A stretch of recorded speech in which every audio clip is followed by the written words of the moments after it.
The hip-hop writer is a creator, composing understanding words of cultured brilliance, powering a rebalance of the elements equally. Pages of rejuvenated reaffirmation, simply the almighty leadership of enciphered craftwork that stands to build through any confrontation born to be. Yet his daily duty is as a journalist that questions properly and uses his ears to filter the real. And as the art decays by dilution, he concentrates the best again and again, exposing it in the print.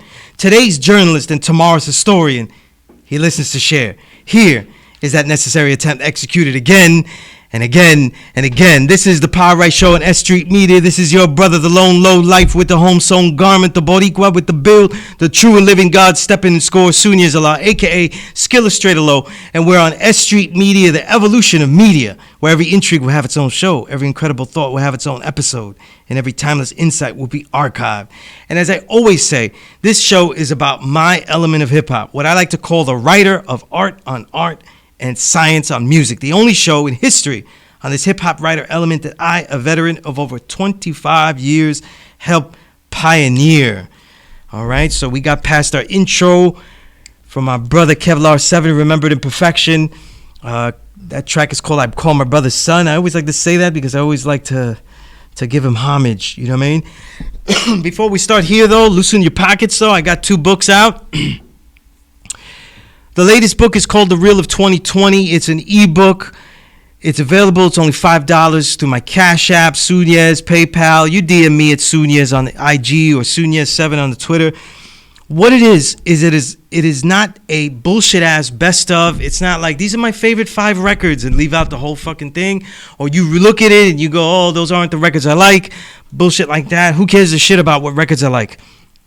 This is a complete 70-page analysis of the best musicians and artists in hip-hop music today, including my guest is in the book, bracketed in a revolutionary new system of ciphers that categorize the entire musical universe. So they're broken up into categories: upstarts, your traditional boom bap, your progressive artist, those foundations of the music. A whole bunch of categories that interlap and interlope, and it gives you, when you look at it, you're not just getting the opinions of somebody, you're getting a view of what this whole universe looks like. What do I call this era?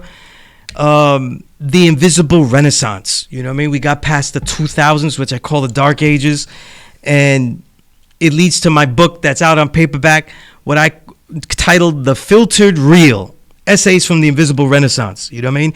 And this is a collection that goes deeper into the last 10 years. I've called the Invisible Renaissance into this decade from the 2010s. It's the only book that is not just covering all of this music, this great music that is out, but it also has my styles of writing, creative works that write science on the music. Not just this beat's fat, this beat's dope, he rhymes fast, he rhymes slow. None of that easy shit right there, but real detail, real analysis. And that's out on Amazon, or you could DM me for autographed copy. Sunyas97@gmail.com is the email. Quick shout outs before we go into our guests, though. There's so much to build on. We've been building off air, so many great things. Salute my brother DJ Toshi. I also host DJ Toshi's Classic Storm Radio. Our latest episode is episode 292. We had Beneficence and Producer Confidence. They made a new album called Stellar Mind, and Beneficence also released a memoir called Concrete Soul, and a very intriguing memoir. A lot of history, especially that Newark history. A lot of details about the artifacts because they're intertwined in there.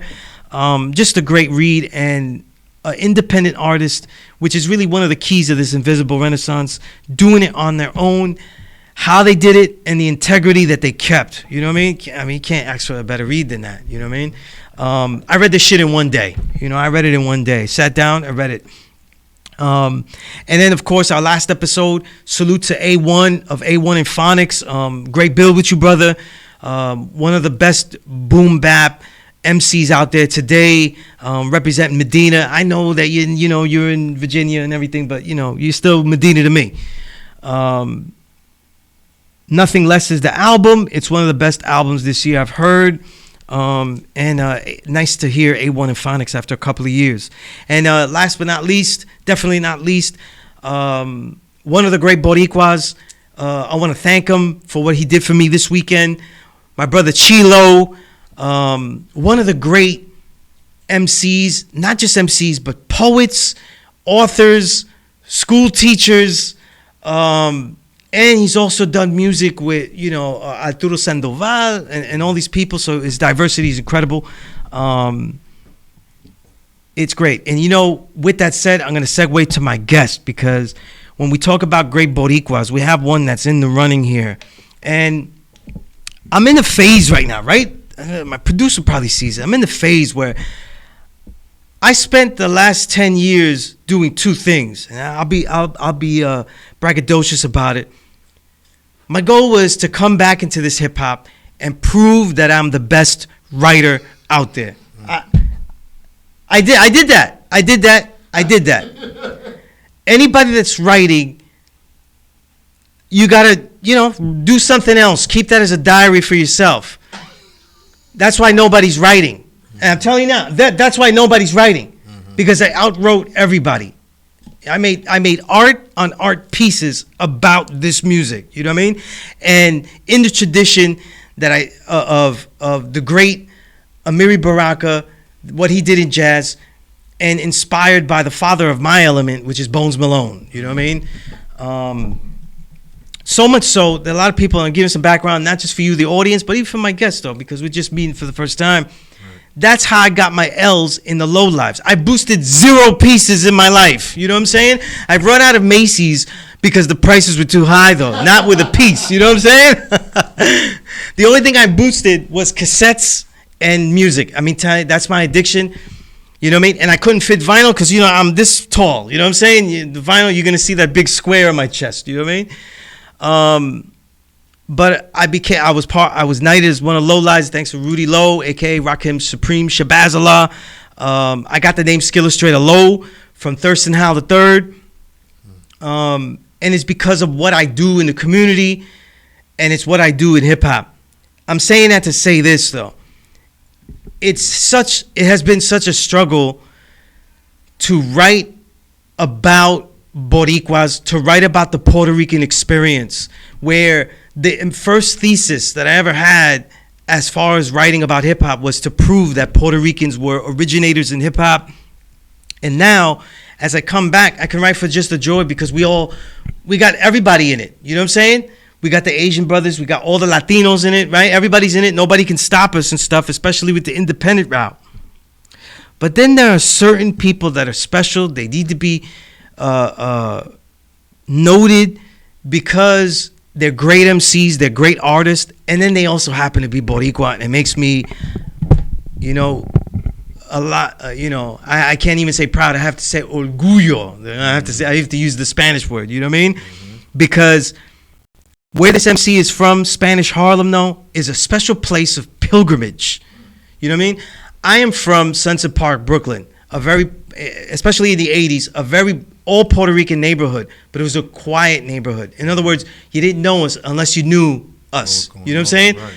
The rep that Sunset Park got was gotten in other boroughs. Yes, sir. You know what I'm saying? We had to go to other boroughs and get the rep. It wasn't like Brownsville, like you fall into Brownsville, you die, the rep. You know what I mean?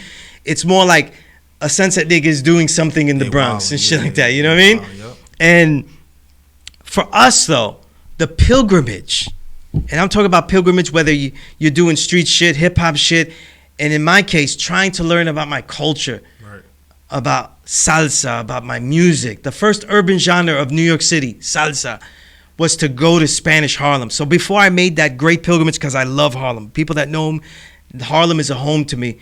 Teaching at the law school in Mecca the last 21 years. So the West Side obviously is in my heart.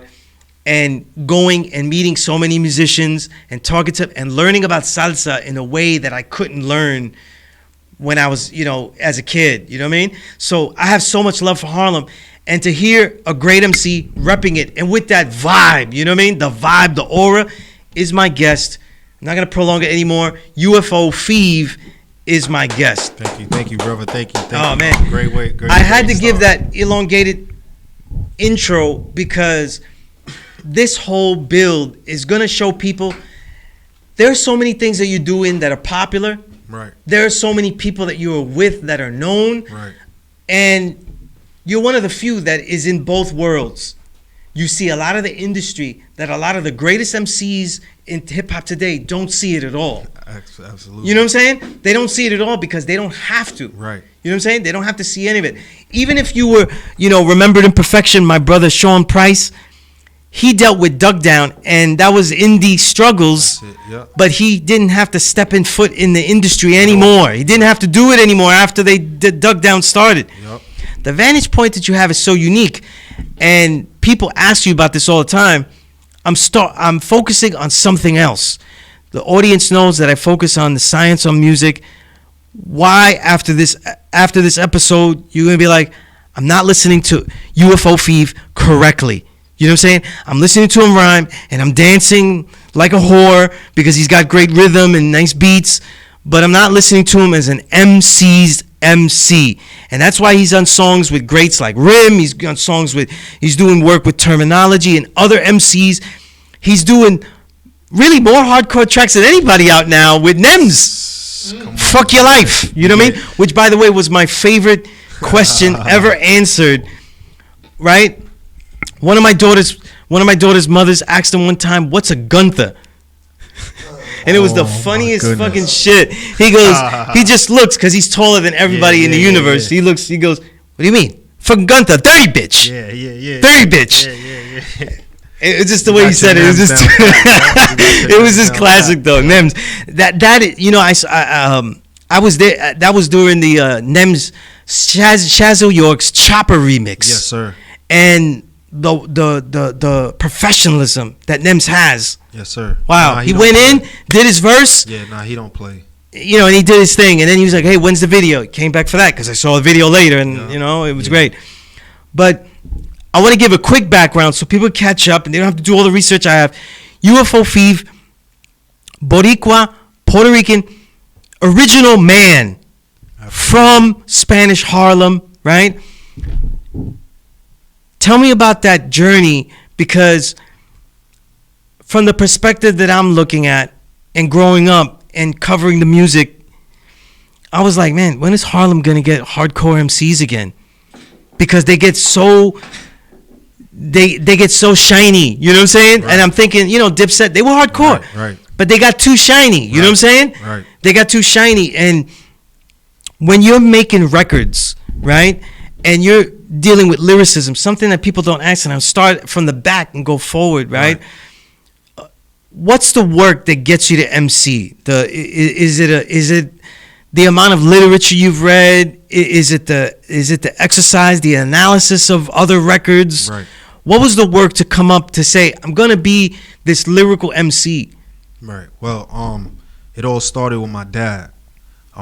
He was heavily influential on my life as far as schoolwork.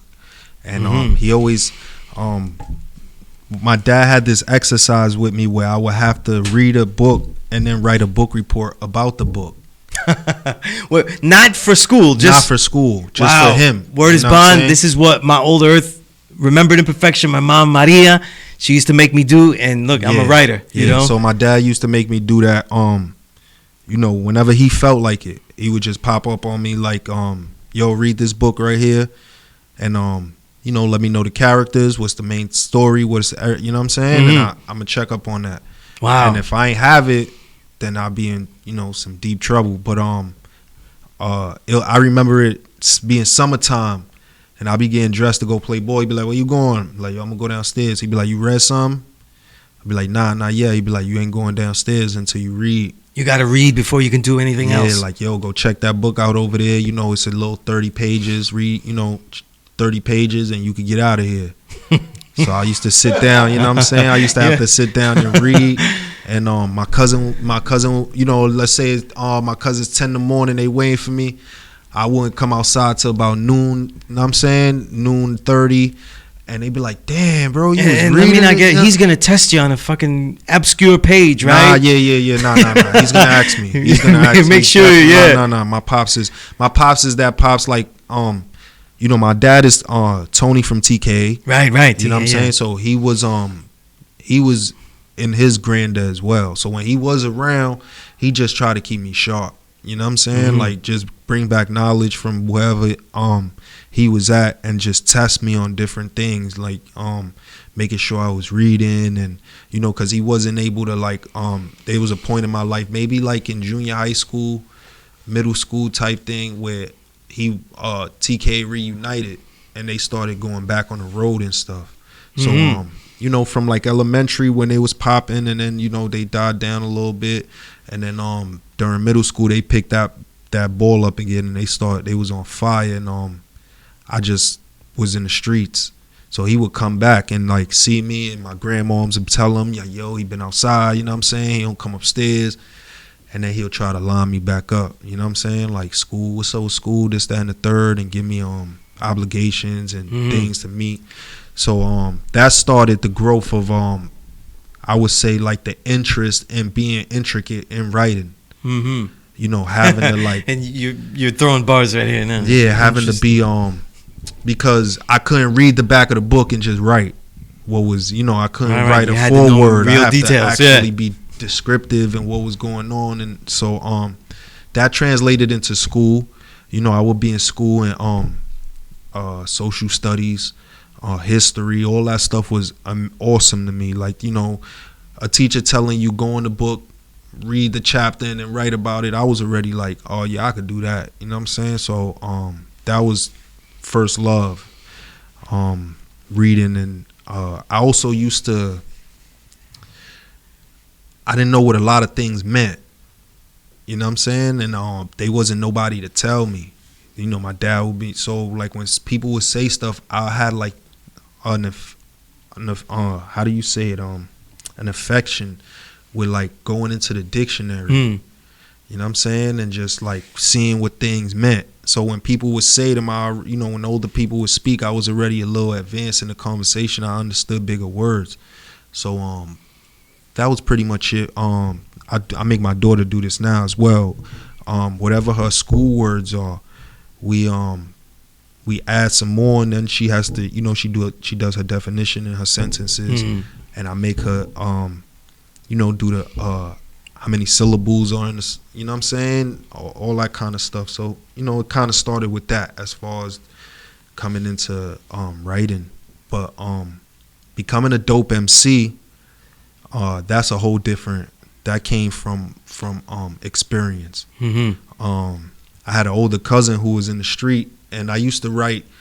You know, my dad was in the music, and he would get a lot of CDs and stuff from like artists submitting them beats or like rap artists stuff. So I would get like, even though he wasn't, he didn't have any rap artists, he had another Latino singer by the name of Jay Quest. And Jay Quest was super popular. He had a song on the Jasic Lyrics soundtrack. So we were working with like Rodney Jerkins and all these guys early. Like Rodney Jerkins was like 17, 18. And they would like, Jay Quest was the first artist. And I remember being in the studio with Method Man. But I say that to say, when I started writing music, I immediately started writing music. Like I knew how to write bars and I knew hooks because as a youngin'. Right. Because you know what's interesting, and we'll see it in some of the records when we get into detail. You know what I mean? The recent records, there's a lot of melody in your verse. You know what I mean? It has a real melodic quality. Yeah. It's not like it's the modern day melodic, but it's still like, you know, it's not like straight MC and like where it's like a Run DMC fundamental MC. It comes from, like I said, I had an older cousin who was in the street. Before I lose my train of thought, I digress. I had an older cousin who was in the street, and he always used to like bust my chops. Like, yo, you think you nice? Because I used to write songs. So I always thought I was advanced. Like I would have hooks and stuff. So when I would meet artists, I would be like, yo, you ain't got no hooks? And they'll be like, nah. I'll be like, I'll give you a hook. You know what I'm saying? But this was the time where battling in the street was it. You know, shout out to Dizza, Smoking Numbers, shout out to T-Rex, shout out to the Great One, shout out to all these guys that were in the street that like started the battle rap culture. in Harlem, they was crossing over to the east side as well. So they was coming to see us on the east side 30 deep, because when the dudes from the west side came from the east side, they kind of knew it wasn't like, yo, this, like you said, like, yo, them Spanish niggas on the east side, they not playing. Like, we got to go over there. So when they would come to the projects, we didn't have many, it wasn't rappers. It was like, yo, it was like maybe 3 of us who rap. So it don't matter who showed up to the block to rhyme against. You're stuck battling. We stuck. This could be like the top tier dude that his name is buzzing in the street. Like, you heard about him, T-Rex or whoever it was. And if he showed up in Johnson or Jefferson and they were like, yo, we came to battle, and we were out, I was outside particularly. I was one of the people that was like, yo, you know what I'm saying? So my first battle, I got my head chopped off. My cousin was like, oh, you think you nice? I got somebody. So I was like, go get him. And at this time, I started writing verses. Like, I was writing rhymes, like, aimed at everybody, freestyle verses, right. like stuff that I could just have, be outside, because people were showing up. So my cousin was like, yo, I got somebody for you. So I was like, go get him. And it just so happened he brought him back on, like, the most lit day in the projects. Like, everybody was outside. Grandmas was in the window. Everybody you can imagine was outside, bro. It was one of those nights where, like, we was just chilling. I had my little girlfriend outside, you know what I'm saying? And my cousin I see my cousin coming down the block with this fat kid, this real overweight Spanish kid, bro. He had braids, and they were just walking. And my cousin walked up to me. He was like, you ready? And I was like, I was taken by surprise. I thought I was ready, but I was not. At the time, in hindsight, I was not. But at the moment, I was just like, oh, you want to do this right now? Let's go. So we walked to, like, the middle of the block where everybody was at. We congregated. It was a crowd. And the boy could just, I went first.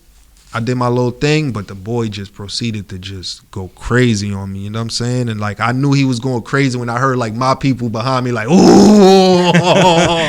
I heard, like, the homies, but I heard, like, my cousin voice, like, not my older one that brought him, but, like, the cousins that were with me, like, oh. And I'm looking back, like, oh, man. And then I'm looking at my older cousin, and he's like, you see, like, he got it on his face, like, you got like, work he don't to got do, champion, like, he's not happy or nothing. He's just like, you see.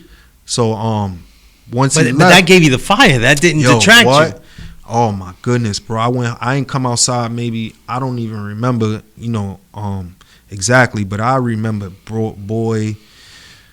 Holy cow! I just started going crazy. Like, I just went upstairs, and it was just like, yo. Screw this. What had happened was I was going into 9th grade.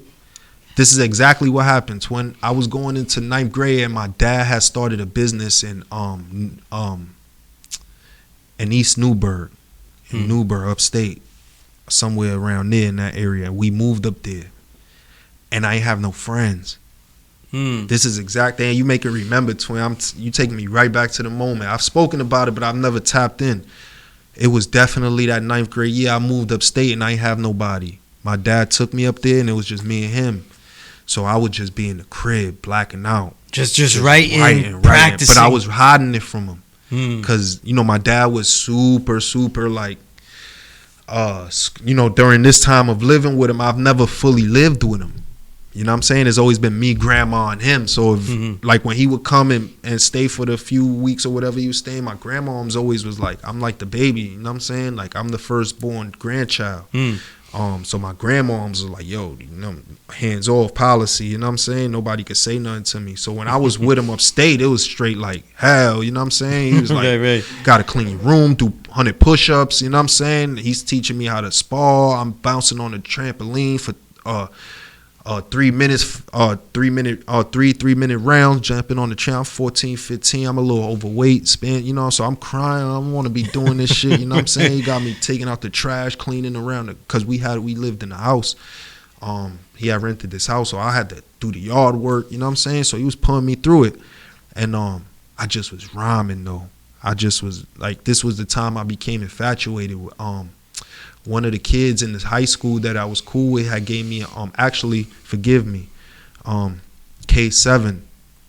was working at High 97 at this time doing late nights, and DJ he was getting all the mixtapes, and he gave me a DJ Absolute mixtape, and I'll never forget because I remember the Absol, and it had Beanie Siegel's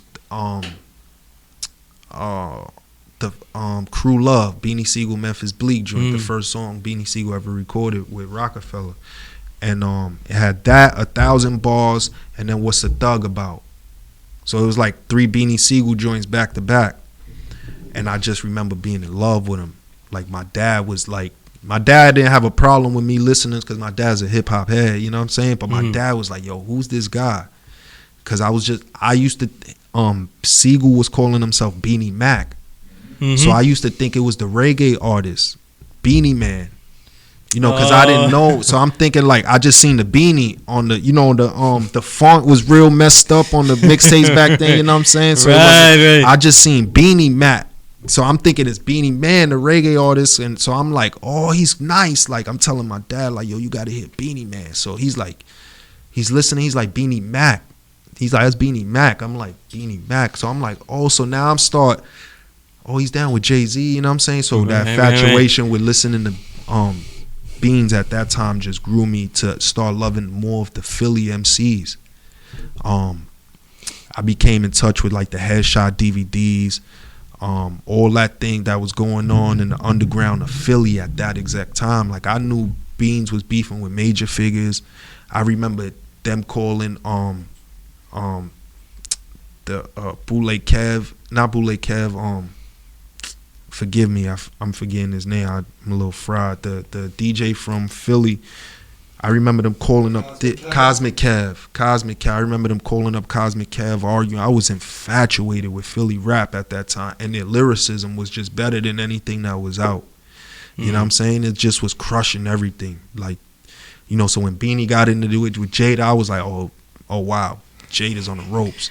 You know what I'm saying? I was one of those, like, it's going, I was like, it's going down, you know what I'm saying? Because like we alluded to off the track, off air, I had friends and I was in touch with the Philly street, so I knew I was infatuated with the fact that Beans was a street dude rhyming. So that's kind of like what motivated, because I was around nothing but street dudes. Not my immediate circle of friends, we were kids, but like the men that were around my dad and myself were just straight street. Like even though my dad was in, you know, a group, when we went to PR, my cousin was a kingpin.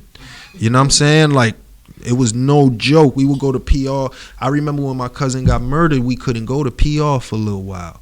You know what I'm saying? Because it was crazy. So like my family in PR is like big time in Guayama, you know what I'm saying? So we was out heavy, and I remember my dad with the, you know, hindsight, the dudes that was getting it's like 7 M3s. We driving through from San Juan to Guayama, you know what I'm saying? We going down the montañas and M3s. They listening to Biggie. It's like we with the, you know, now it's like a young kid's dream, but I was with them dudes, you know what I'm saying? So it was always like, oh, he ain't real. Like that was my attitude. Like, oh, he ain't real. Like, you crazy? Around the real ones. You know what I'm saying? Like, we rapping like that, he ain't real. You crazy? Like, so when I realized like Beans was that, it was like, oh my God, this dude is like. Now the thing is, your work ends up talking about the street life. It chronicles it. It gives detail that a lot of people can't give. Right. I mean, it's just there's no doubt about that. You have a respectable upbringing, you know what I mean? Like, what leads you to the streets? Because a lot of times, you know, people don't understand that, like, this culture of hip-hop, you're learning it in the street. So you're not just getting one good thing in the street, right. Culture, arts, you're getting everything. And that's just the way the life ends up being, right. You know what I mean? I'm going to be honest, Twin, I didn't know we were in the streets. I didn't know we were poor, bro. Like, I thought that's just that's how everybody was. Like, I'm from the projects. Like, there's like in my hood, we call them up the block. Like side block dudes that live in the tenements and all that. But like, we from the projects, we don't really function with what's going on outside. Like, if you come out my building, you facing into the projects. So even if I come out my building, I'm walking into. Going into the projects. I'm not coming out on First Ave. I'm facing the middle of the projects. You know what I'm saying? So I really didn't know what was street stuff until like I guess like I started getting in trouble for it. You know what I'm saying? Like when I brought two phones to school and like they took me to the principal's office is when I was like, I'm really in there like, what's the big deal? You know what I'm saying? Like, and they're like, why do you have 2 phones? You're like a drug dealer. And I'm like, drug dealers have 2 phones?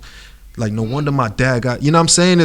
They painting it to me as I'm just an innocent kid in the projects knowing what's going on, but I don't know I'm in street shit. You know what I'm saying? I just think everybody's doing whatever they do. So as I noticed, like it was in my family, my mom's was as you grow the store, because you might be in the streets and you like, oh, that's Tone's son. Oh, that's Nell's son, man. The toughest guy that you just seen him cut somebody's face last week or let his gun off and he see you outside. You like, yo, what's up, little Moo? He's right. You know what I'm saying? So it's like, you like, damn, they doing like that street shit. Like we look at it like they survival. They the survivors.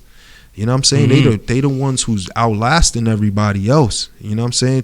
Is how I kind of looked at it. So when I say that to answer your question, I realized I was doing street stuff when like I became more of a man and it started like feeding my family. You know what I'm saying? Like, oh, this is not the way to go, but this is what we do here. This is how we get it. And that's when I started like going out of town and stuff. I started realizing like, yo, it's better to do music. You know what I'm saying? Like for me, because I would be out of town and I would have music. But I've always been like, I've never like, I don't pitch myself. Like I'll be like, yo, I'm Feeve. Like you don't gotta ask me if I'm a rap before Feeve. I'm Mook. I was Mookie. Like, yo, I'm Mook. So I was never asked if I'm a rapper. So it was always like, yo, you rap? I'd be like, yeah, I got some music. You know what I'm saying? But it was never like, yo, I'm a rapper, check my music out. So if we be making a trip out of town, twin, and you in the car with us, and and you be like, yo, cuz put that joint on you did last weekend. You didn't know I rapped, and you in the car, you like, you rap? Like, right. Meanwhile, we going to do what we going to do. So a lot of my relationships, even in the music industry, people know me from seeing me in the streets first. A lot of people, I used to be in offices doing street stuff. You know what I'm saying? Even what's interesting is that your early records, it's funny you said that because they're very introspective. And you very rarely see an artist's first work so introspective. You know what I mean? Because it feels like these are your first records and you're questioning whether you should make these records or continue with this. Right.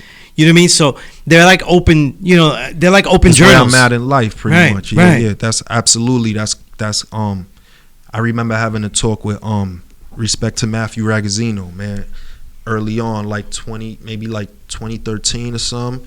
And we had that talk and he was like, yo, I just don't rap about nothing I don't got. I just ain't into rapping about cars and nothing like that's it. And that kind of like put me on the course to like be like, yeah, you right. Like I could write the stuff I live about is interesting enough, because you don't really be thinking like, it's like, yo, well, I want to rap about my mans. I don't want to talk about that. Those are my friends. But then it's like, yo, I don't have to directly talk about that person doing it. I could just talk about the experience and what you gain or lose from doing that. That's real life. That's not fronting, you know what I'm saying? So it's like, I'd rather tell you about that than the SLS 500, SL 550 Mercedes. You know what I'm saying? Like, you don't really care about that. You know what I'm saying? So that kind of was like early on having talks with like experienced MCs like Matthew and a bunch of other dudes who just didn't follow through. It was always cooler to like, yo, cool, write what you rap, write what you going. That's interesting because a lot of MCs don't admit that they talk to other seasoned MCs on what to share with the audience. Right. Because when you rhyme, I joke around with producers all the time, people like that. There are great MCs that talk down to us. Of course. They're down to us. Like, and I always name because I think he's incredible. He's one of the greats, a staple of this era. Rock Marciano, though, his whole thing is that he talks down. He spits on us. We're all custies. Rick Ross. We're all custies. It doesn't matter. It don't matter. We smoke. His music crack pipe. You know what I'm saying?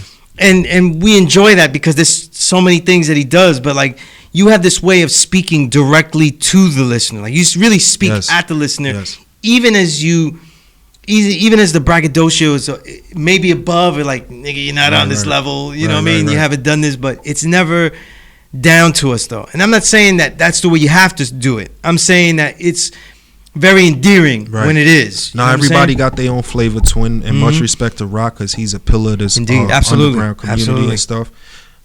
What I do is more of like you said, introspective, but I'm of an age, you know, where a lot of these dudes aren't, how can I say it and still be respectful, because this isn't directed towards anyone in particular, but I think I've been in the streets a lot longer. Like, I haven't had success yet in hip hop.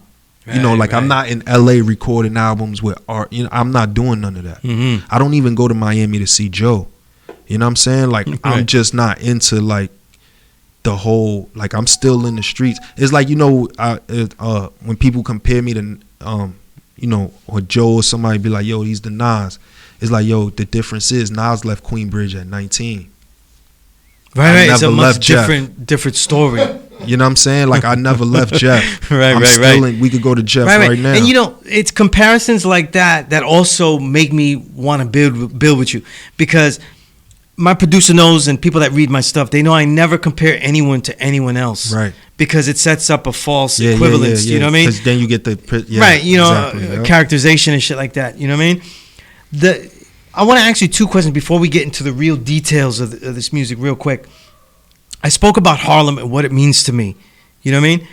You were recognizing that you were dealing at street life, but what about, when did you recognize, when you're making this music, that, yo, not only am I one of the few, and to me, and I can damn well prove it, really the best MC representing Spanish Harlem now, but you are representing an iconic neighborhood in the world, not just, you know, a section, because when we talk about some of the greatest music that Puerto Rico has ever made, Spanish Harlem is crucial. You know what I mean? Like, we just have to name one guy, Eddie Palmieri. Like, without him, there is no real development of the music, you know? You got Willie Colon in the Bronx, Spanish Harlem, Eddie P, Charlie Palmieri, Eddie Palmieri. You know, like, that cipher right there between Spanish Harlem and the Bronx and Jerome Avenue and all those clubs there is crucial. And you're part of that legacy coming out of it, though.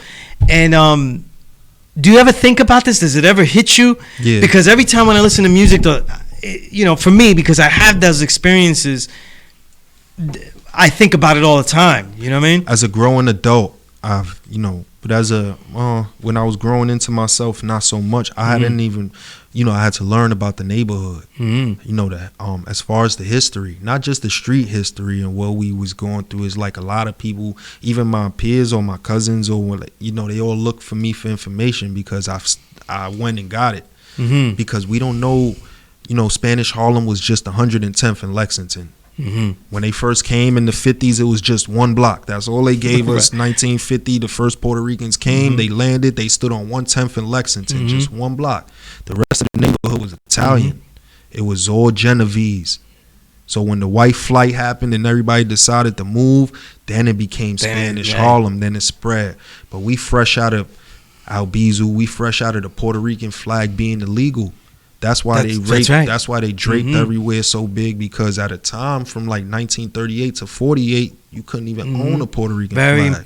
Very important. You know what I'm saying? And when, for us Boricuas in other boroughs, when there was a need to find, or we didn't get enough history, enough the music, enough of this, we go to Spanish Harlem. I mean, you got Geraldo Rivera, you got the Black Panther Party, you got the Young Lords. The Young Lords, right? Afeni Shakur and them had a shootout with the police on 110 and Lex, on 111 and Lex, barricaded themselves in the church while it's still there. The Young Lords protected them. Felipe Luciano, Juan Gonzalez, the great journalist. The sanitation strike. That's right, yeah. You know what I'm saying? Right on my block in Johnson, they's pictures now. You see the garbage littered across the street. We produced Tupac. You know what I'm saying? His early stages of life was there. Robert De Niro, Black Rob, G. Depp, Jim Jones, Dame Dash. And in the segue here, Black Rob is the one that gave you the name Fever. And you got that fever for the mic. Yes, sir. And you kept the feeve. You know what I mean? And we were saying this off air. We said some of it on air. There's a melodic nature in your work, and there are some songs that I'm gonna throw at you that I feel you're paying homage to Black Rob and the nature even before, because these records are done before his passing. You know what I mean?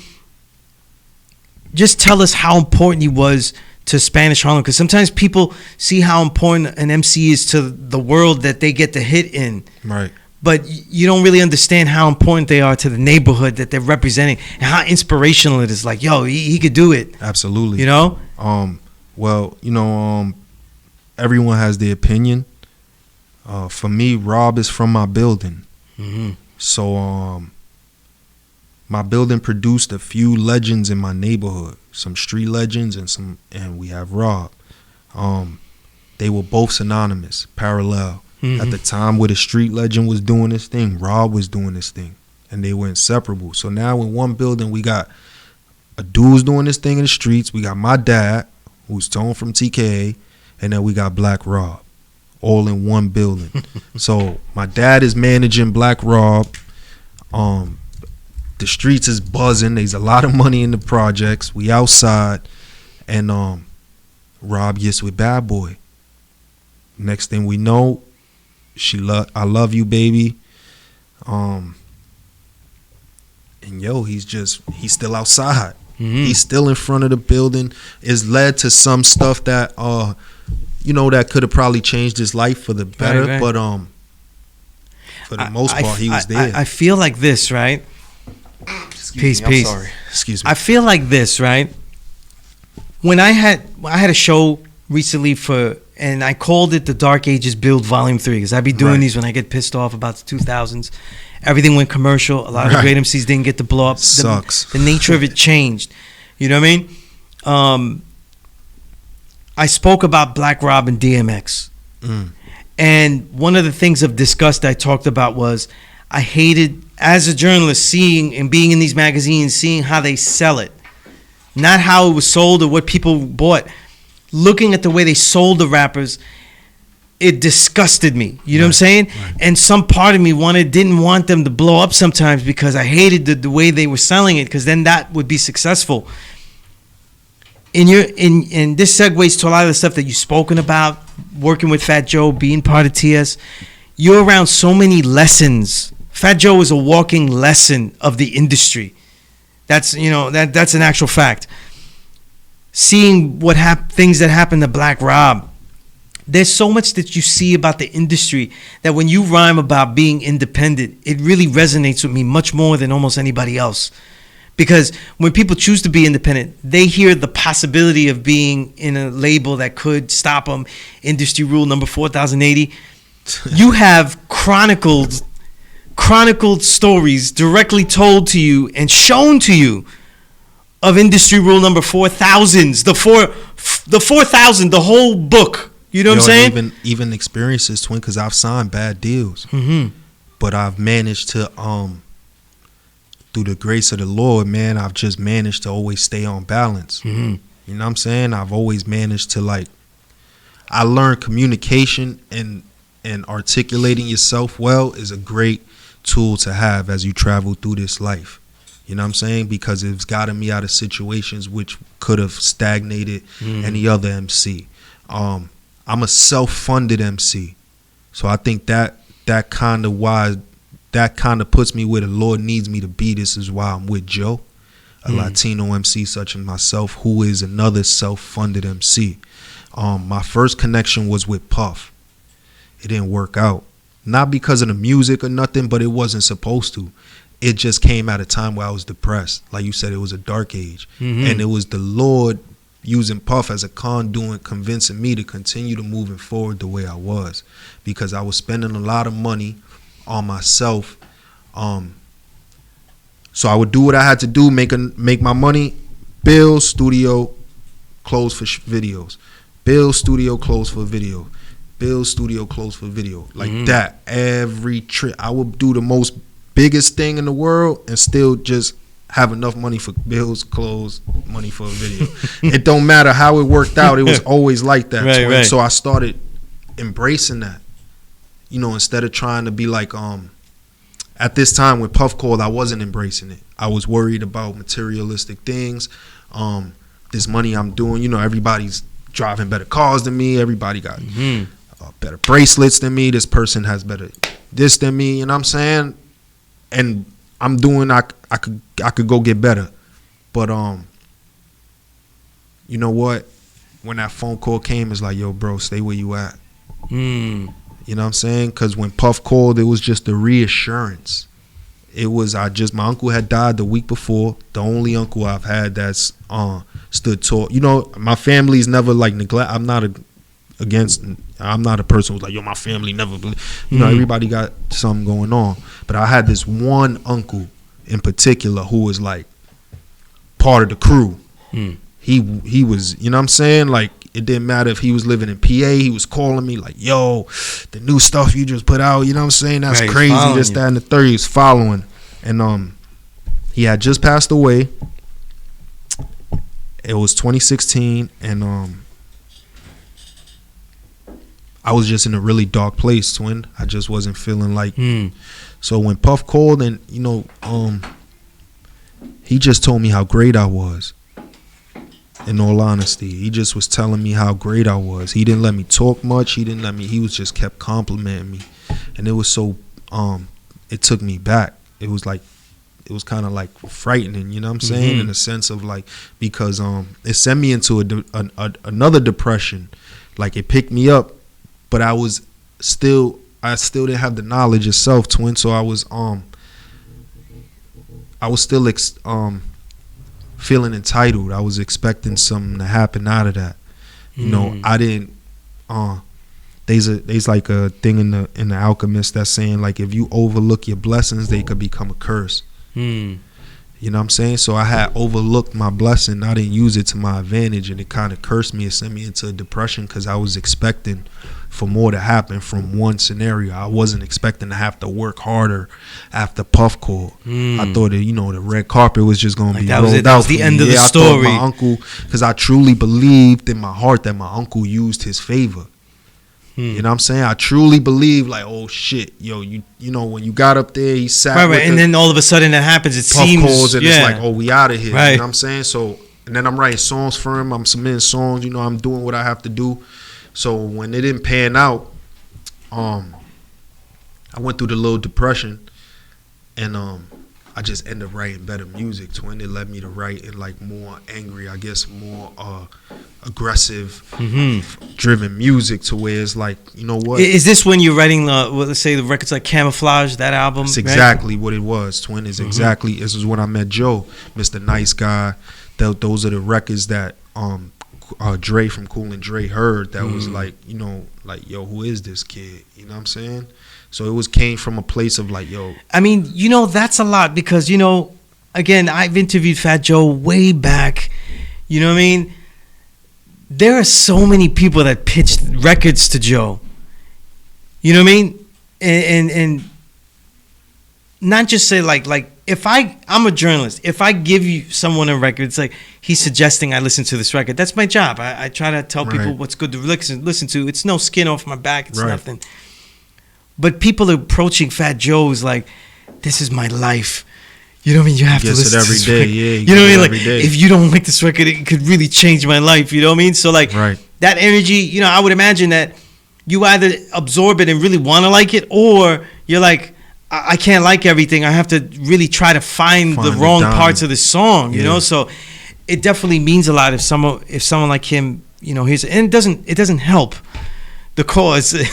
After after he was working with really. Technically, I think the most technically gifted MC I've ever heard. Oh yeah, it doesn't hurt the cause at all. You know what I'm saying? Because like, to me, Pun is the most technically gifted MC. But it wasn't. Again, I just.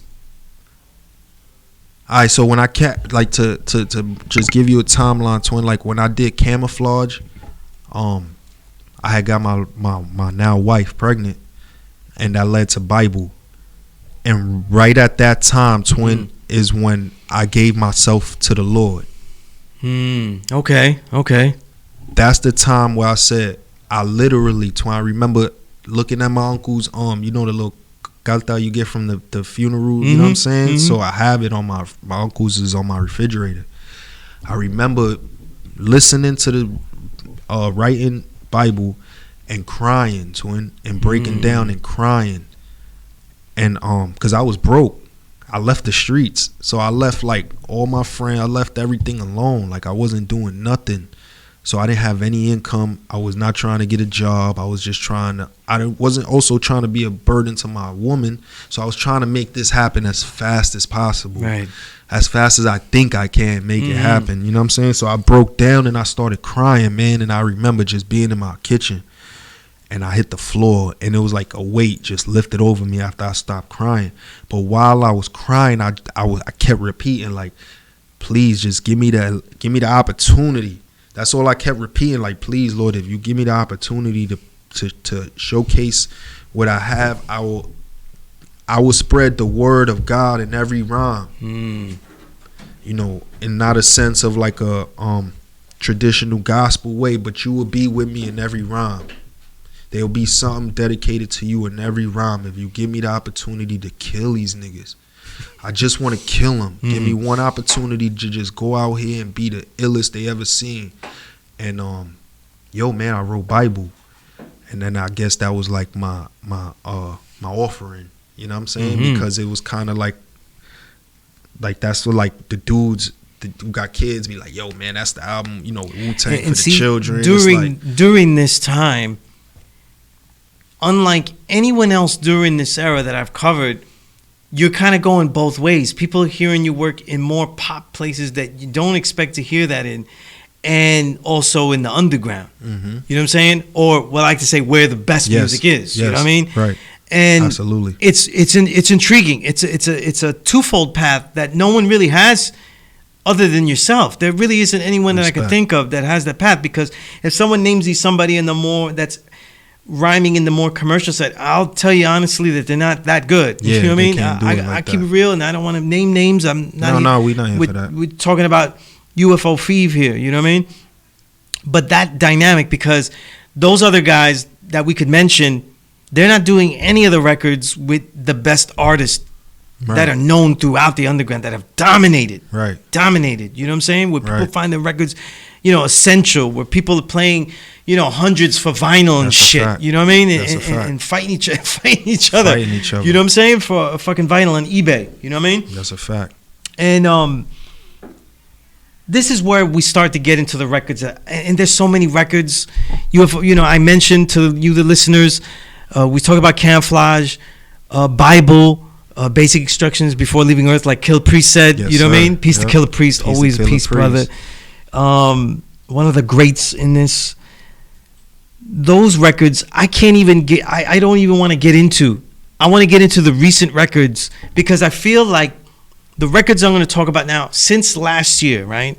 And now, ever since I've been listening to you, I was like, okay. Some of my radar was like, oh, okay, it's Boricua radar. I have Boricua radar.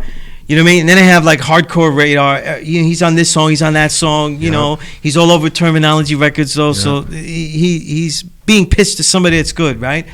And by the way, as a side note, I like the way Terminology raps today better than when he rapped in the 2000s. Absolutely. Peace to Term, man. Real quick, Term, if you hear this, man, forgive me, because they just debuted a billboard on Times Square, and he asked me to pull up him and Premier. So if you get to hear this, Term, I'm taking the time out the interview to apologize to you. I had to be here and do what we do, but much love, bro. Oh, that's peace. That's peace. No, but I'm just saying that because he. But I agree with you, brother. Like I bust his chops about it. Even since we did the last song, Don Julio, right? He's leveled up. 2000s, let's say, if we just break it up sloppily, because it's sloppy, he was more of an athlete. You know what I'm saying? Like, you know, he's Blake Griffin in the mic, you know, in the booth. You know, rhyming fast. Like everybody knows he's there. Right, respect him and stuff. But now, like, there's a lot of cadence, there's a lot of detail, there's a lot of stylistics. You know, his stylistics is in there. You know what I mean? Absolutely. And that's what got me to notice you, because you have a lot of stylistics, though. And that's what lets people not notice that you're actually saying some crazy shit. Yeah. And I thought that one of your prime runs when people look at your career is going to be 2020. Yes. Because while we're all were holed up in this pandemic, you released 3 powerful records. Absolutely. That I think if the pandemic wasn't happening, you would have been able to market them and shop them more. And people are like, wait a minute, Static did a whole record with him. Wait, Term decided to do beats for him, and that's unique. There's nobody else has an album of Term beats. So I'm the only artist who got an album with Static and Term. Well, we could add their Big Ghost because nobody has those And 3 Big either. Ghost, That unique combo. Yep. And for Big Ghost, normally he gives people just like the soul biscuits, loop soul, a good loop soul crate. Now you got some blues in here and all types of stuff. So we're gonna talk about that. This is what I wanted to focus on. Right. Let's do and, it. and really give some detail. My producer, do you want to take a break and we come back for a little bit more? We could keep going. All right, we're gonna keep going. We on good frequencies right now. That's we good. Rocking. Let's start with Fresh Air. You know what I'm saying? There was something the records that I'm going in order, I like more and more. So Yes, every sir. next record Yes, I sir. think is better than the one I'm talking about. Fresh Air, we start with Static Selector, right? Yes, sir. Again here, Static Selector, I noticed some different things, and this is what bugs me out. Static Selector, usually his own producer albums, all that, he gives everybody straight breaks, things like that. And sometimes I have hundreds and hundreds of albums. Right. I go through everything. That's why I could give you a book that talks about everything and not just my 5 favorite shits. I was hearing different things here. You know what I'm saying? And one thing I noticed that Static and Term does too, and maybe because it's Term's first time and he's lived with Static forever. Yes. They have something that they could do with you that makes it easier for them. Yep. You find the pocket in anything. Yeah. You know what I'm saying? Because I noticed they advertised the Term record, especially as like a find the pocket record. I'm like, that's cheating. Yes. That's cheating because that's kind of like, that's like saying, Ricky Henderson, he'll find the bass. You know what I mean? Like, he gonna you get it. find the pocket, I noticed, really well when the break is not there. Right. So a Static Selector who loves to drop the beat, he loves doing that.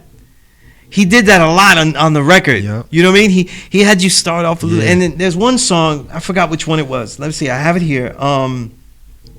That's love. I think it was Not Today, where he does it consistently. He does it Absolutely. like, usually you do it in the beginning of the song, but he was like, nah, for the second verse, we'll start a cappella Absolutely. too on the group because, and I'm thinking because the history of your father, seeing all this music being done, understanding music, you know how to find the groove in the bass lines, Right.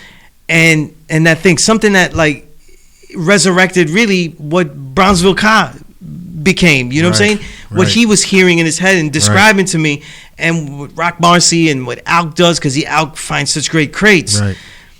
You do that all the time. You know what I'm saying? So like you're a perfect MC for like the dropouts. Throw away the break, acapella, all that stuff.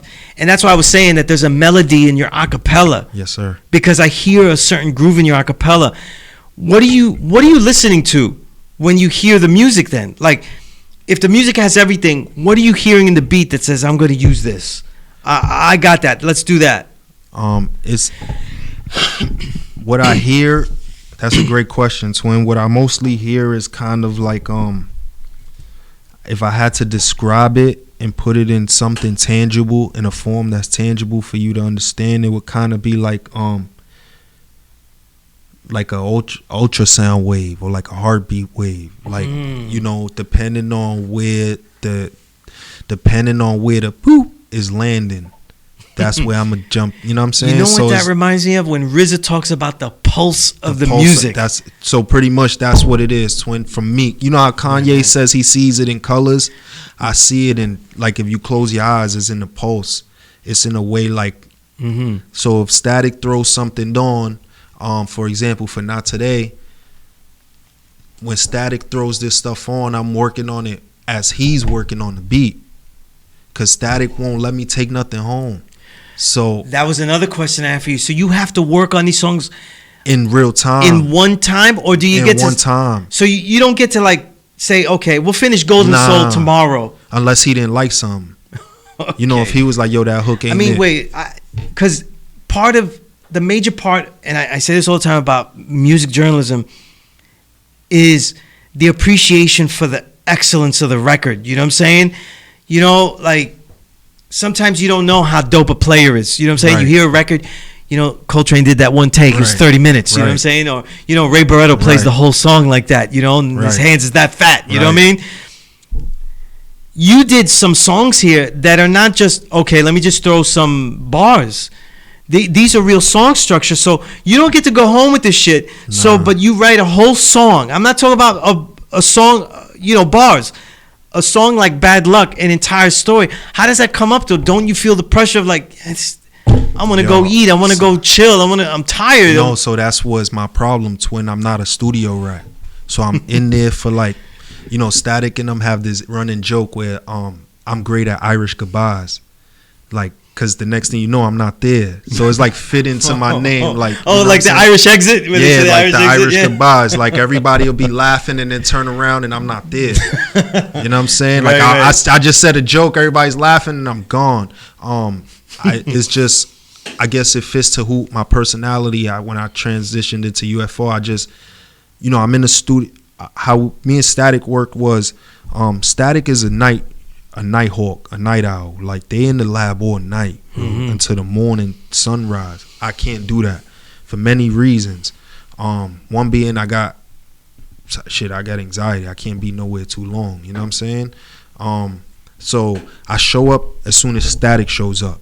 Nobody's there.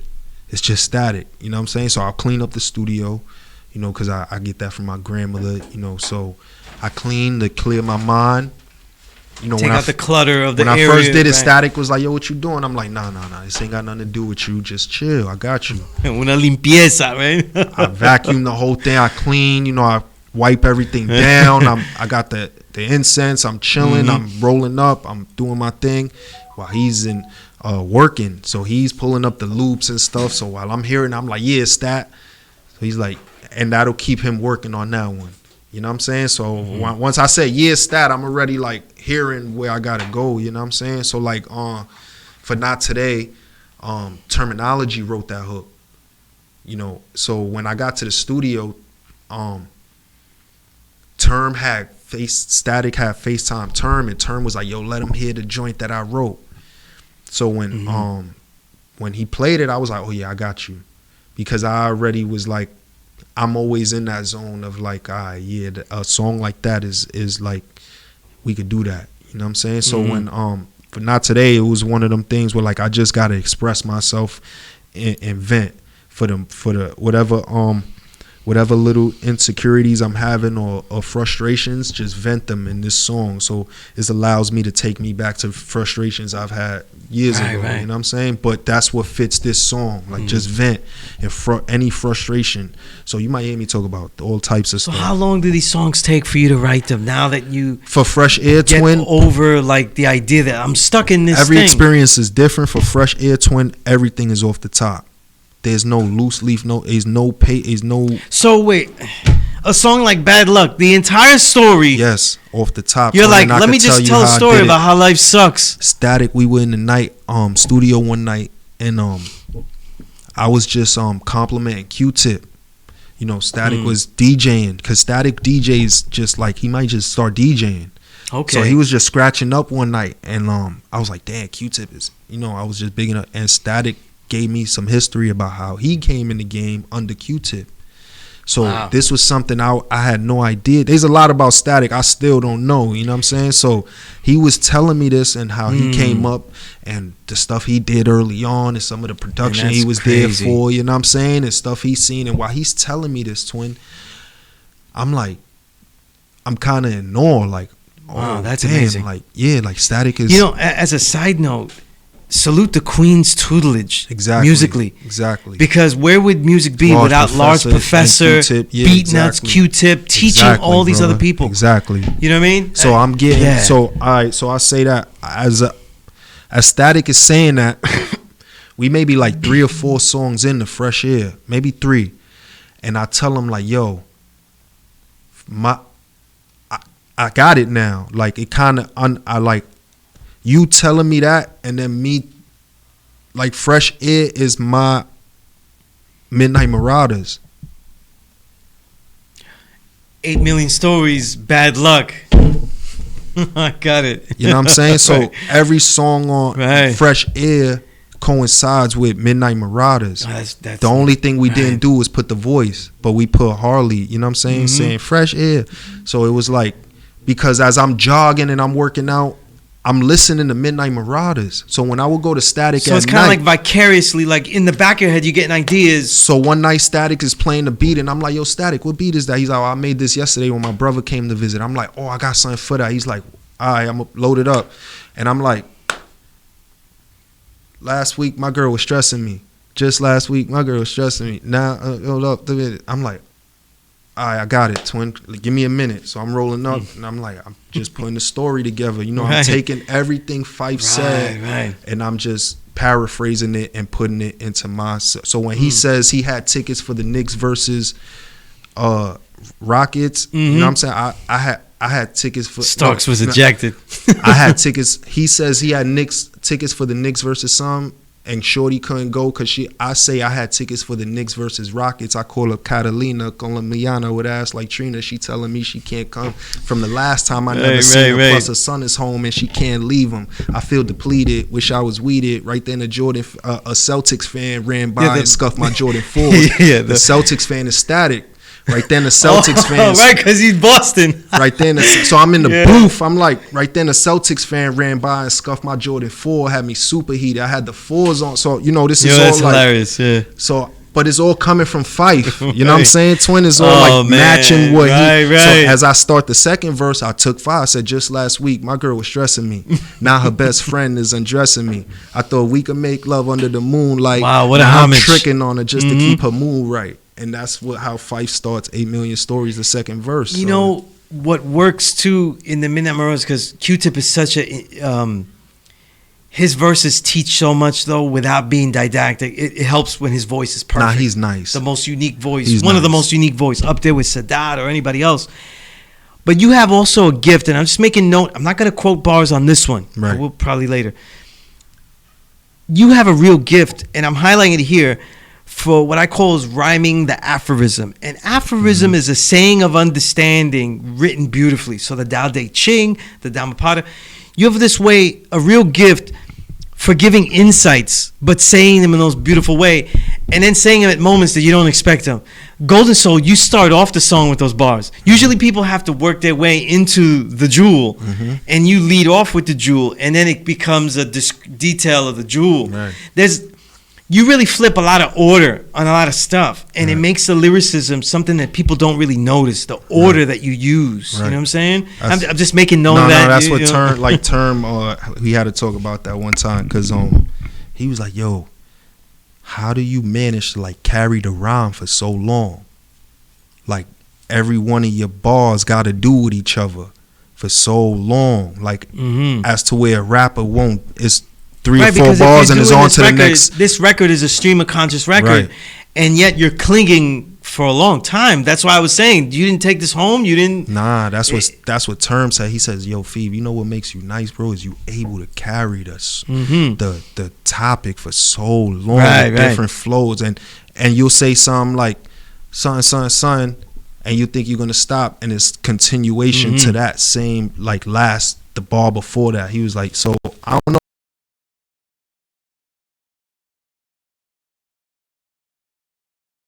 Is driven, you know what I'm saying, is able to be the beginning, the middle, the end. You know what I'm saying? Like, we get you through the beginning, we gonna get you to the middle, and Fresh Air is really a fun record. The more you listen to it, my favorite part is really those songs like 7, 8, 9. It's the groove. I just enjoy listening to you in and out of all the pockets. Yes, sir. But one of the most fun things on the record, I just have to make note, because Nems is, yes, sir, he doesn't get enough credit. He doesn't let himself be interviewed, all right? The way that you did Slow Dancing and then had like a reverse Redman to Nice and Nice, Yes, but sir. like you did the whole song and then Nems just insults that hell out of the whole reality. Yep. I think it's just crazy, because when people, the synergy that you have with Nems and also with Term is really dope. That's why let me get the name of it, because one of my favorite songs, you guys made a video of it. No Celebs. No Celebs. Right. I'm forgetting Celebs. the producer album that was on. Dom Dirty. Dom Dirty, right. Yeah. And Peace to Dom. that was such a great back and forth song. It's one of the, you don't get too many where like more than two MCs go back and forth. Yeah. And it just was. No, we had so much fun with that because I didn't want to be on it, twin. They in the studio going back and forth. So they start the song, and them's Term, and they like, come on, Feeve. But I'm in the studio we work in, so they like the recordings part, and then he's like the lounge. But the door opens, so you could, we all together. Okay. So I'm in the lounge. I smoke in the lounge. I'm just smoking up, chilling. They like, come on, Feeve, jump on this. Nems is Well, how come you didn't want to? Because you thought they had the great synergy already, or? That, a little bit of that, and to be honest, I just was like, nah, I don't want to do that. Like, I just was like, nah, it's just like, I didn't have a reason. I just was like, nah, I don't want to do that. So I ain't trying to, like, you know what I'm saying? So they like, Nem start talking he's talking this to me like, I'm like, yo, bro, I could get on that with no problem. Like, you know what I'm saying? Like, yo, bro. So he like, do it right now. Yeah. I'm like, yo, bro, you serious? He's like, yeah. I'm like, all right, say no more. I got you. Just to show him more.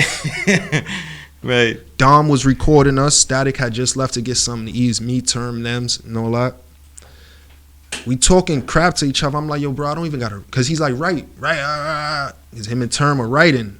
So I'm like, yo, bro, I don't even have to write for this, bro. Like, some songs you write for, some songs you don't. I'm like, yo, I don't have to write, because Nems is, but we, we brothers, so it's not serious. But I'm like, yo, bro, I don't gotta even write to this to get him with y'all. And he's like, it's not that serious. He's like, So I'm like, yo, y'all did y'all part. Pull up my part right now. Pull up the next. So I go in there and then I do the first off the top. So Nems is like, this nigga,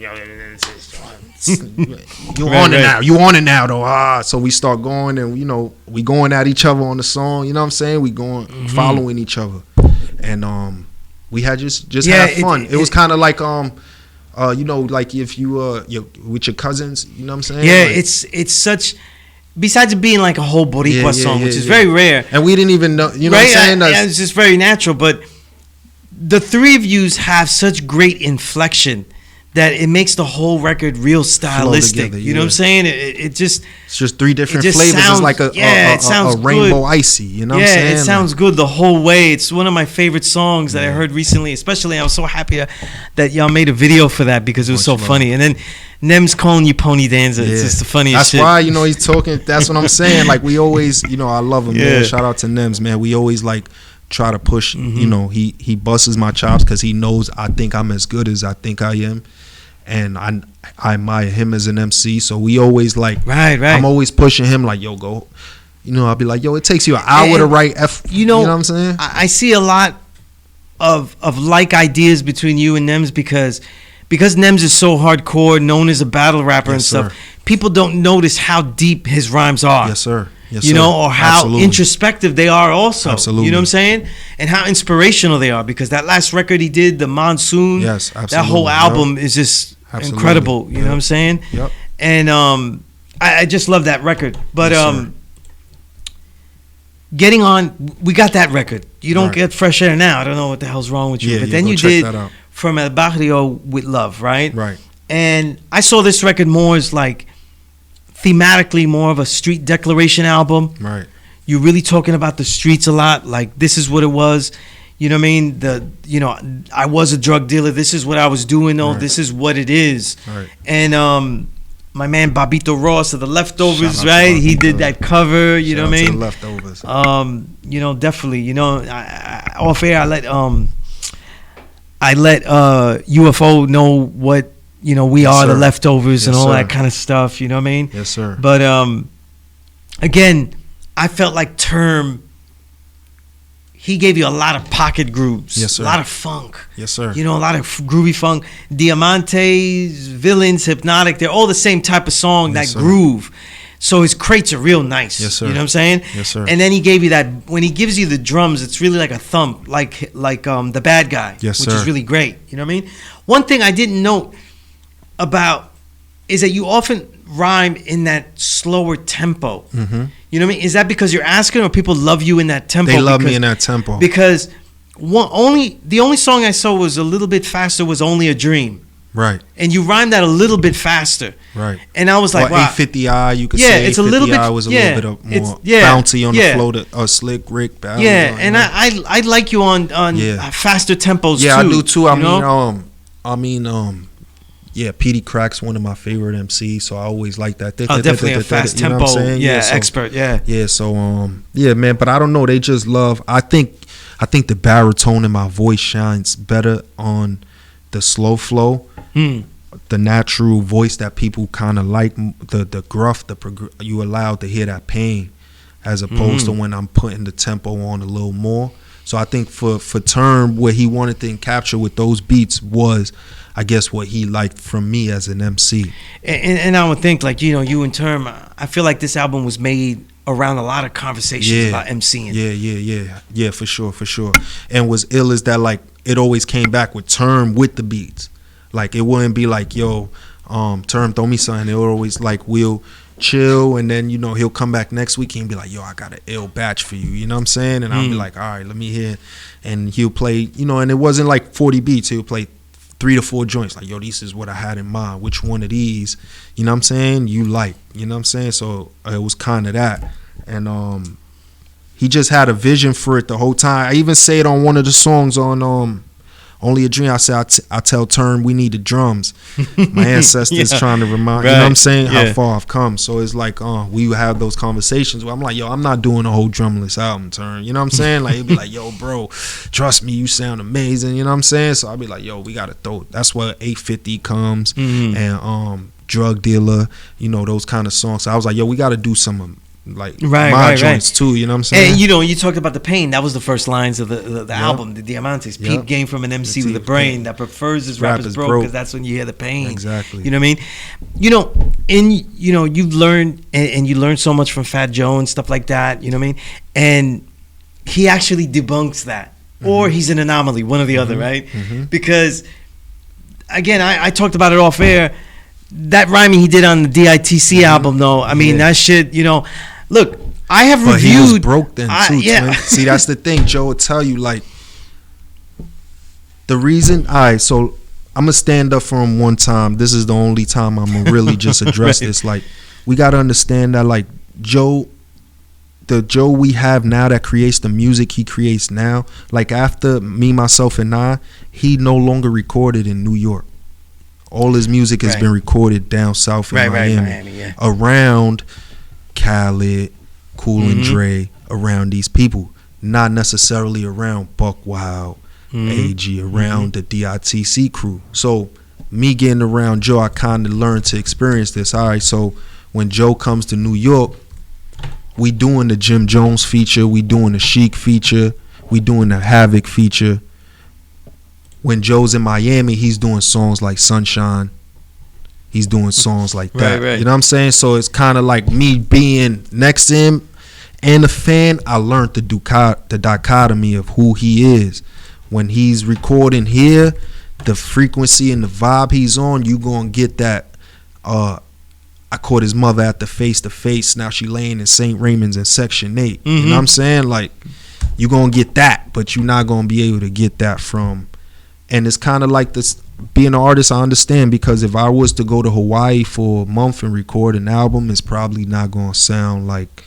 and the listeners know I've always been brutal about Miami as far as all music. Yeah, I don't go out there to record either, man. I've always called it the place where Latin music dies. Yeah, unless you want to capture a certain vibe. If you want to capture a certain vibe that you're looking for that is very successful, then Miami is the place to be, because that breeds the Gloria Estefans. Like you said, the music died, but it also birthed a different vibe. Right. You know what I'm saying? Definitely becomes pop. Exactly. And gets it to goes new through pop the filter. levels. Right. So, what's interesting, probably in history, one of the greatest records was written there, but not recorded there. From what I know, is Cuban Links, because Ray and Ghost spent a lot of time in Miami though. But that, you know, these are numbers. And my big bro, but they Thurston brought Howell, that feeling. Yep. Oh yeah. Thurston shout out Howell, to Thurston. One of the, he makes music out in Miami, and it still comes out rugged. So he's ruining my thesis here. But Thurston is New York though. For some reason, like he's like quintessential New York. Yeah, you can't rub it off. And I say that's the same thing for Joe. But you know, and that's why I bring up that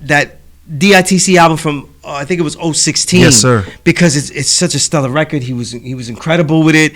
It sounded incredible. But back to you, right? Then you do the Big Ghost album, right? Right. And Albizu, right? Albizu Campos is a revolutionary that to say that he is dear to our hearts is an understatement of the century. You know what I'm saying? Like, the first time I ever heard about Albizu Campos, brothers was talking about it and they were crying, shedding tears about him being radiated and things like that. And shout out to the brother Destroy. Right? He put me on, man. Oh, that's peace. That's peace. Destroy put me on. And it's something that radicalizes you when you learn about him, you learn about what Puerto Rico is, the independence, and for you to take the daring to have the album, continue to have the album, even though the tweet suggested it. It takes a lot to say, listen, we're going to name this after Albizu, you know what I mean? And honor that legacy like that, you know what I mean? Respect. I thought it was beautiful. And some of the great lyrics are in here, you know what I'm saying? I wrote this on the first cut, Don Pedro, the Coca Blessings, right? A lot of people miss what you're saying because the prose are literally written. Your poetry is written like straight prose. So you don't notice that they're being seasoned, you know what I mean? Forgiveness, it's never permission, homie, past that. This 40 got him sweating like he on his last lap. With a tiger on his back, my name written in caps. On the side of my building, jacket covered in facts. Roses on the veins, a junkie with bad scratch. Come on. You know what I mean? Thought he was a plane till he hit a bad patch. There's so much metaphor. There's so much metaphor in there. It could lose the listener be like, oh, it just sounds nice. You gotta know about you gotta have the uncle that had the rose on his vein. Right. You know what I'm saying? Yeah. You gotta know those kind of people to understand, you know, but it's great that guys like you have that understanding and still allow me to express it even if you don't, because you know, a rose on your vein, that's old school heroin stuff, man. If you seen anybody with a rose right on that vein, that means they shot dope. Heavy. You know what I'm saying? Thought he was a plane till he hit a bad batch. My mother had a boyfriend, man, and we lost him to a bad batch way before fentanyl even came in. They just was freezing up. And yeah, twin. Yeah, just great stuff. Thank you know what I mean? Thank you. And Ghost, like I said, he usually gives soul biscuits, you know. They're usually great finds. They don't have to be looped. Chopped too much because he's a great crate digger. Now he gave you some real details here. You know what I'm saying? The layering on Got a Feeling.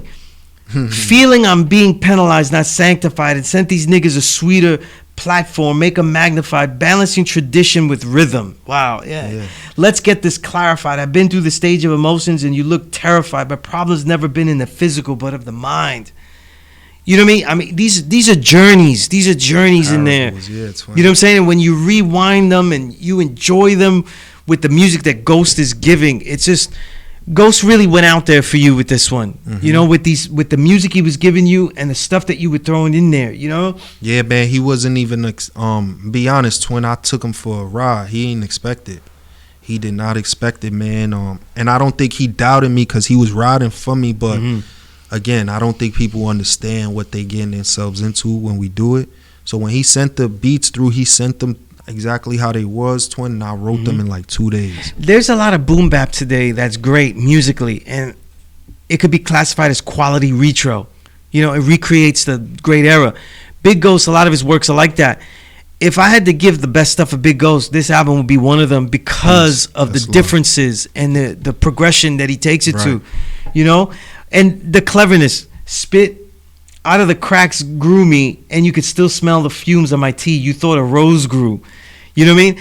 I even caught there's even like, cause you know Crack, Joey Crack, the rose grew from the concrete, Tupac. I mean, there's so much clever layering and wordplay in this.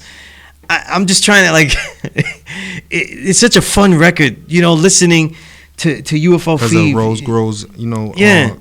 Benny King, Spanish Harlem. Right, that's right. I didn't even think of that. You know? Yeah. So The it's like, classic Spanish Harlem song. You could still smell the fumes on my tea out the crack. So it's like you could still smell the crack fumes on my tea. Right. You thought a rose grew. You know what I'm saying? But it was really right. us. So you know what I'm saying? The entendres is just Exactly, bananas here. yeah. There's like 10 entendres in this shit. Much love. You know what I mean? And then I want to talk about Danger because Danger feels like a homage to not just Blase, it has that vibe, but also Black Rob because he's a master at that that inflection peak. You know, the chorus where your rhyme bar is that you say that, Twin. I'm gonna give all praise due. Before we, keep moving forward to Black Rob and DMX, because they inspired 2 songs on this, which is Danger, and the song DMX inspired was Promises. So I can allude to the DMX influence by saying I specifically told Ghost I'm gonna write like I'm X. I was like, yo, bro, I got a flow and it's a DMX flow. I just gotta perfect. If I could get it, it's gonna be crazy. Broken Promises, right? Because so it goes never promise to be a man. Only promise to the hand to keep to hold your heart when it's dark and it's cold. I promise it'll get cold.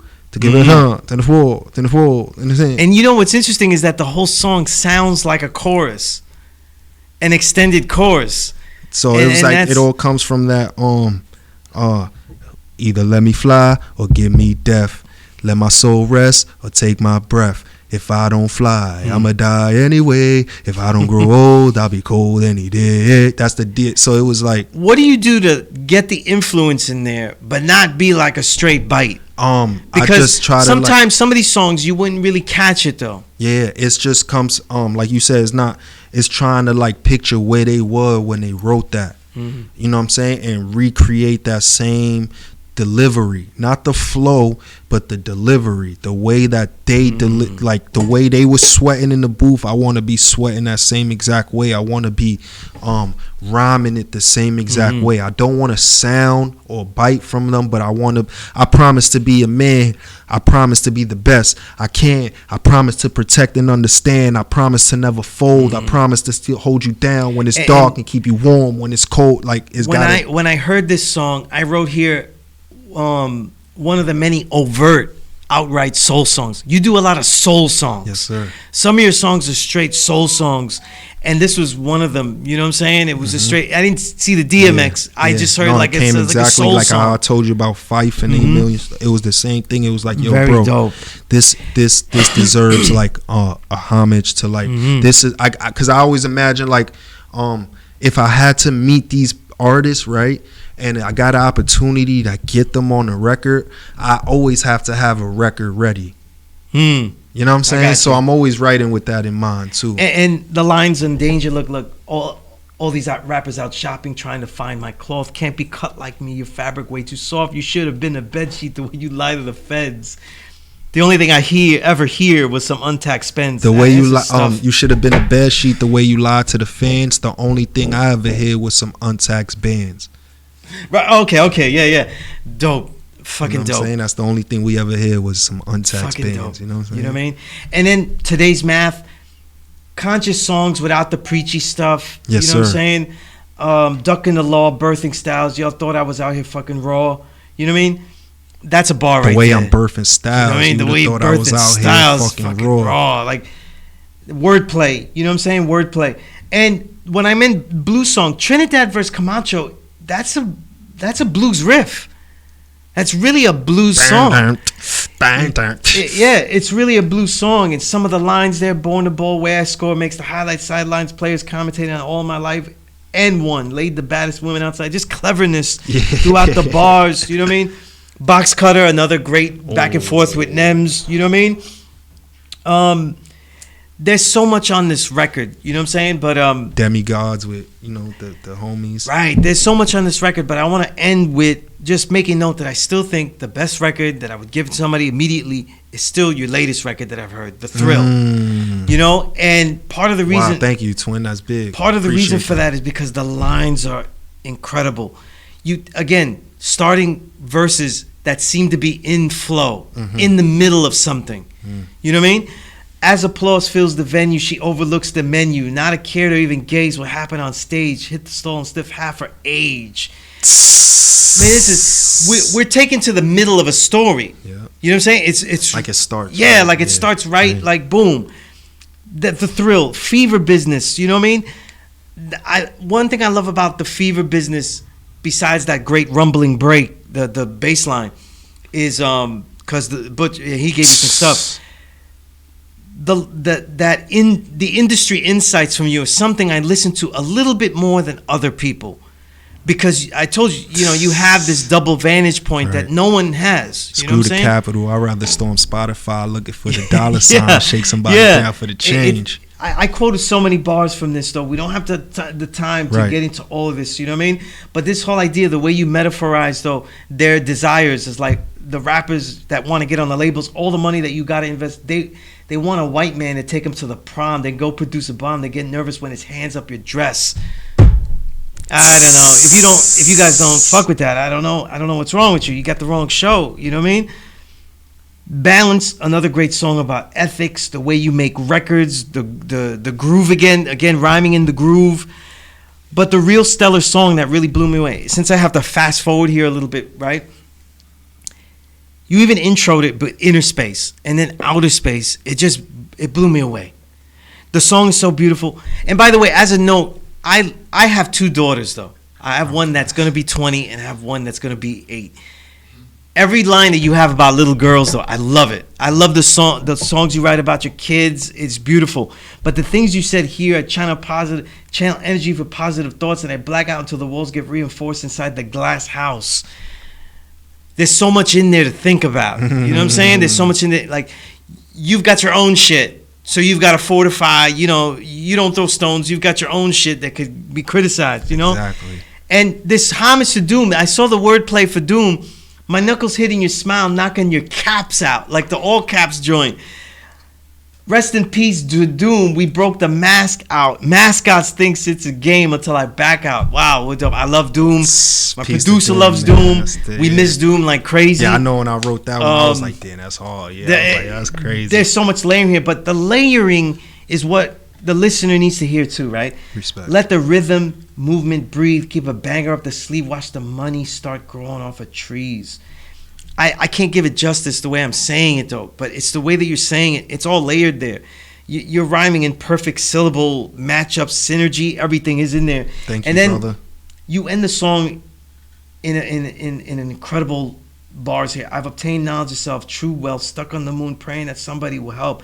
My baby girls hold my heart as it melts. I love that line. It's beautiful. My ancestors are felt. The drums heal my spiritual health. 30 shots at the devil himself. My halo came with a Jubilee bracelet. You know what I mean? You testing God's favorites. You don't mingle with the help. Elevate yourself, and if you keep doing you, then you made it. The way you have a way of ending something with an inspirational insight, and it never sounds fucking corny, is very difficult, nearly impossible. Thank you, bro. This is stellar work. Frank the Butcher, this is great stuff. The details in the song, the EQ levels, the bass lines, that was really what I loved about Frank the Butcher's work here. Yes. But this is great. This is great work, and it's so short that I look forward to what you have with Vanderslice, the Enigma of Dali, the other works you have. As we close out the show, I just want to say, if you didn't get an appreciation for UFO Feeve as an MC, respect, as a lyricist, as someone that knows tempo, that glides on the track, that becomes an instrument in the musical selection you're hearing, I don't know what the fuck you were listening to. You know what I'm saying? Right? Rewind, you know what I mean? Yeah. But a real great. Thank you, brother. A great works you have. It's great pride for me to hear a brother of your stature doing it though, fighting the industry, because any fight against the industry is one that I'm here to watch and chronicle. You know what I mean? And just make great music, you know what I'm saying? Thank you. And it's just a real blessing to have you here. And a lot of guys that have done the things you have would have had 50 managers by now, and I wouldn't have been able to contact you straight up. You know what I'm saying? And that means a lot to me, and I put it out there as, you know what I mean, as a man of the people, and as an MC's MC. It's just great work, though, and I salute you. Man, you know what I mean? so I much, salute you, brother. UFO Fev. Go to UFO Fev, UFOFEV, bandcamp.com. Right. Get all the records I talked about. Go back to the Camouflage, the Bible Works, the Emigres. We didn't even talk about that. That was a dope one, too. You know, there's just so much to talk about here. A self-made, self-funded career that we could all look up to and really do the knowledge to. You know what I mean? And that's why I call this the Invisible Renaissance. There's so much in it that you got to take the veil off to see. That's right. You know what I mean? So with that said, I want to thank you for being a guest on the show, UFO Fev. Until the next time, there'll be a lot more stories to tell, writings to recite, and records to rewind and reminisce. I'm your host, Sunez Allah, a.k.a. Skillustrator, and for my guest, UFO Fev, I want to say brother. peace, and as always, the Power Right Show is a never respect fake broadcast. Peace.